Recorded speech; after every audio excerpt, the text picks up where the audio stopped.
Building in Conan Exiles is something that requires a lot of work and practice, but for less experienced builders, even just trying to decipher how each piece works can be a struggle. Today I'll be teaching you how every single building piece in Conan Exiles works. Fair warning, this video is probably going to be quite a long one.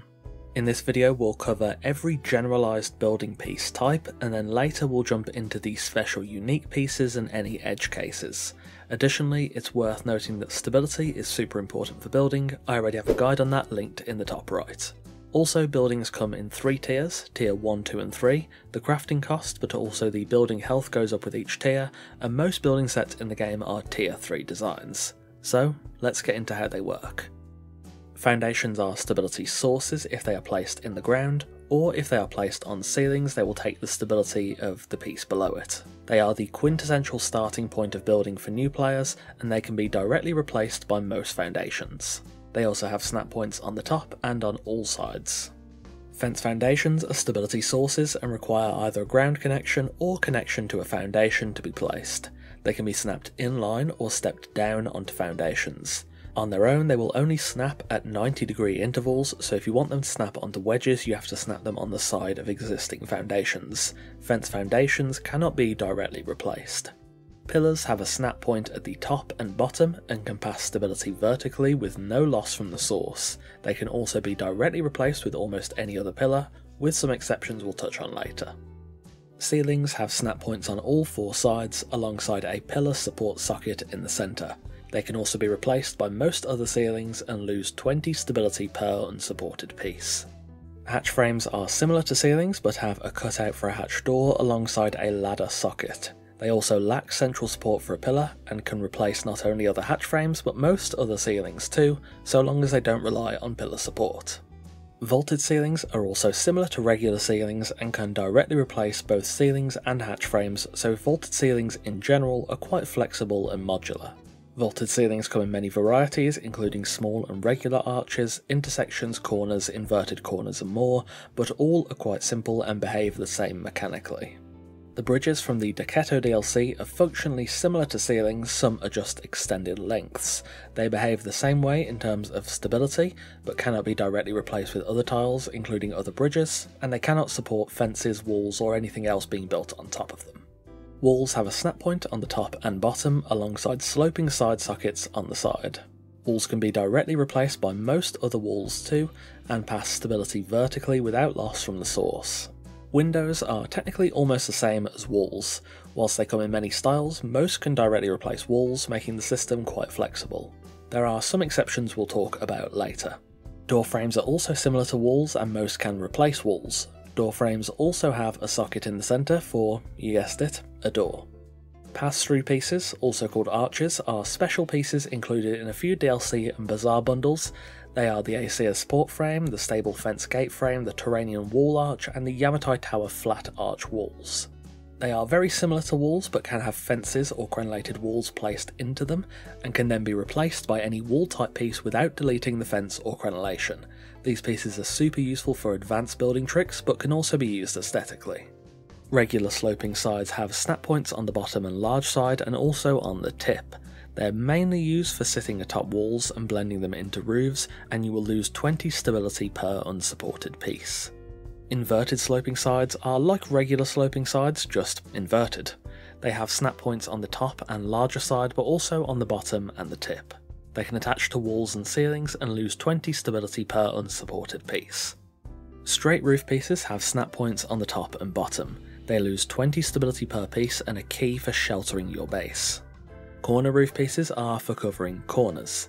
They have snap points on the bottom ridges and the tip and lose 25 stability per piece. Inverted corner roofs have snap points on the top ridges and tip, designed to cover inverted corner shapes or merge roofs together. They also lose 25 stability per piece. Wedge roof pieces have snap points on the bottom ridge. They're designed to be placed over wedge foundations to match the shape below and lose 20 stability per piece. Inverted wedge roof pieces have snap points on the top ridge and the bottom tip, designed to fit over the corresponding wedges below to shape match. They also lose 20 stability per piece. The rooftop pieces come in multiple variants, including straight, corner, junction, intersection, cap and end. They have snap points on the bottom ridges and the side connections, and they're designed to create a more fitting one-tile roof design, ideal for awnings, borders, or one-tile wide towers. Fences have snap points on the bottom side and are designed to prevent falling. Most fences also have anti-climb, which stops players from climbing on them and deals a small amount of damage. They can also be placed on the sides of foundations. Crenelated walls are similar to fences, also having anti-climb, but also providing a slot for siege cauldron defences or archer posts into which you can place an archer thrall. Stairs have snap points on the top and bottom, with placement sockets on the same spots, including a pillar socket at the top. Stairs are pretty standard and lose 25 stability per piece. Ramps are kinda similar to roof pieces, just with a different design. They come in straight and corner variants, with straight ramps losing 20 stability each and corners losing 25. Doors are standard fare, they'll fit into almost any door frame, though some like Arena are shaped especially for the Arena door frames. They open in both directions and will automatically close for a while after being opened unless that is disabled. The same is true for hatch doors, though of course they will only fit on hatch frames. Gates are a large 3x4 doorway with snap points on the bottom and a gate socket in the centre. Gates are notoriously difficult to place properly. To do so, place a 3-tile strip of fence foundations. You can either do that freestanding or against foundations, and then you'll be able to place the gate frame properly on top of it to run in line with adjacent walls. Also bear in mind you can't attach ceilings to the gate frame below the top of the piece. Awnings have snap points on the bottom but also on the sides. They're designed to be aesthetic sun covers and cost 20 stability if unsupported. We've covered all the main archetypes of pieces, but there are some unique special pieces that are notable exceptions to what we've already covered or have different rules, so we'll look at them now on a case-by-case basis. 2-tile arcane doors are 2x1 doors that do not fit into the wall archetype. They have the same snap zones and socket support, but they cannot be replaced by other walls or doors as they have different dimensions. You can, however, replace them with other arcane doors of matching sizes. The same is true for the 2-tile arcane windows, same sockets and snaps, just without the door hole, and they can only be replaced by other arcane windows. Round walls, such as those found in the Terranian, Dungeon and Aesir sets, have snap points on the bottom and the sides. They're usually quite simple, but most use orientation-based placement, meaning rather than rotating them with the mouse wheel for example, you should instead look around to get the correct facing. Generally, look above the way you want them to face and they'll do so. Unlike regular walls, they can't be snapped underneath ceilings, and they can be replaced by other round walls. They also only natively support a round ceiling on top of them. On that topic, round ceilings are similar to regular ceilings with a snap point on all sides and a pillar socket in the centre. These are best used to cover the top of round structures or build balconies, as you can't place walls beneath them. The Aesir vaulted ceiling is unlike most other ceilings. It has snap points on both straight arms and the bottom tip, but it cannot replace regular or other vaulted ceilings. However, if you place it first and then place either a vaulted or regular ceiling into it, it will not be replaced, making it effective for decorative purposes. The same is true of the Yamatai Tower rafters. They behave in the same way as Aesir vaulted ceilings. Aesir and Zingaran fortification walls are essentially the same item. They have snap points on the bottom and sides of the base, allowing you to place them either atop foundations, or next to them, or free placed on the ground. They also serve as stability sources, passing 100 stability upward if attached to the ground, or reflecting the stability of the source they are placed upon. They are particularly sensitive to elevation changes, making them really hard to use on uneven ground, so you're better off building a flat base plate before you use them. The rounded fortifications for both materials are, frankly, even worse. They use partially orientation-based placement, so sometimes you have to look around and sometimes you can rotate. They're even more sensitive to elevation changes too, but can be placed on foundations to even it out. They also must be topped with a round ceiling if you want a walkway atop them. Pyramid slanted foundations are similar to fortifications but easier to use. They can't be free placed on the ground but behave much better atop ceilings or foundations. They have a snap point at the top, middle and bottom, and will pass stability upwards from a source. These slanted foundations are really easy to use. Quarter pillars are fairly easy. They have top, bottom and interior edge snap points and can attach to walls, foundations and so on. Rotate them with the relevant keybind and you'll be able to easily place them. The only exception is the Turanian quarter pillars, which are significantly more finicky to use as they use partially orientation-based placement. Arena stairs are unlike most of the staircases as they are technically foundation blocks. They must be placed atop a square tile, against the side of any shaped tile, or free placed on the ground. You can't use sloping sides with these stairs unless you place the sides first. The Argosian and Stormglass double height arch walls are 2x1 arches with snap points at the top and bottom. These are essentially large open doorways. You can block these with fences if you place the fences first, as you can then place the arches onto the same tile as the fence. These pieces also pass stability upward. The dungeon and Argosian spiral stairs have a snap point on the top and bottom of the central column. They can snap to each other, the edge of tiles, or the centre, but to ensure they connect to upper floors, snap them at the meeting point of tiles, not in the middle. Dungeon cistern pieces are essentially hollow foundation blocks coming in straight, corner, junction and intersection varieties. They can't be free placed on the open ground, but must be placed onto ceilings or foundations.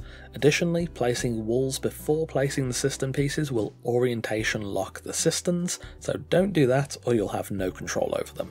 The same is true for the dungeon alcove foundations. Cisterns in general are quite fiddly to use. Corner stairs are similar to regular stairs, just smaller and at an angle. They have a top and bottom socket and are good for tight spaces but lack any accompanying rails or sloping sides. Chimney pieces must be attached to walls aside from the pipe and the cap. They are purely decorative and the chimney cap can only be attached to the chimney pipe. Additionally, the chimney pipe does cost stability as you go upwards, so you cannot build up forever.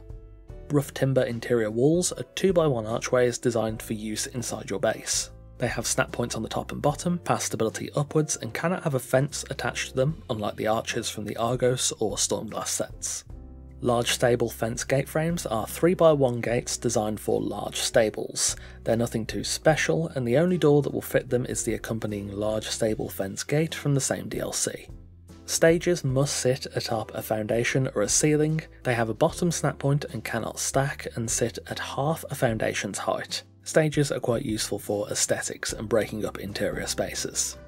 Stormglass large vaulted ceilings are unique 2x2 ceilings. They can't be directly replaced and they cost 20 stability each, allowing you to bridge out further from a stability source than usual. Stormglass rose windows and double doors are similar to each other. They're unique 2x2 blocks with sockets on the top and bottom, though the door of course has a door socket. The rose windows are, well, windows, and the door can be filled with Stormglass double doors.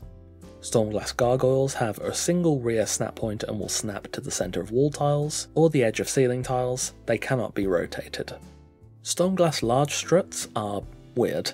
They have a snap point on the back and top edge and can attach to walls or ceilings.